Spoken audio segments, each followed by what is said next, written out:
మాజీ ముఖ్యమంత్రి కేసీఆర్ సారు అసెంబ్లీలో బీఆర్ఎస్ ఎమ్మెల్యేలను అందరినీ పిలుచుకొని మీటింగ్ పెట్టిండట. అసెంబ్లీకి వస్తాడా రాడా అని చాలా మందికి డౌట్ ఉండే గానీ వచ్చిండు.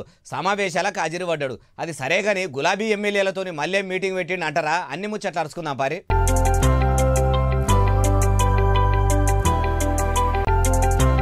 పొద్దుగాలనే హైదరాబాద్లో ఉన్న నందీనగర్ నుంచి మాజీ సీఎం కేసీఆర్ సారు ఇష్టదైవాన్ని మనసులో తలుసుకొని ఇట్లా ఇంట్లోకెళ్ళి ఎడమకాలు బయట పెట్టి అసెంబ్లీలో కుడికాలు పెట్టిండు.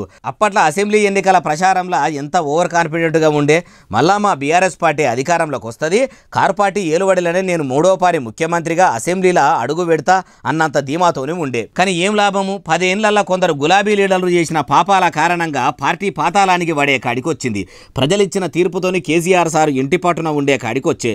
ఇప్పుడు ఇట్లా ప్రతిపక్ష నాయకుని లెక్క అసెంబ్లీలో కూర్చునే కాడికి వచ్చే.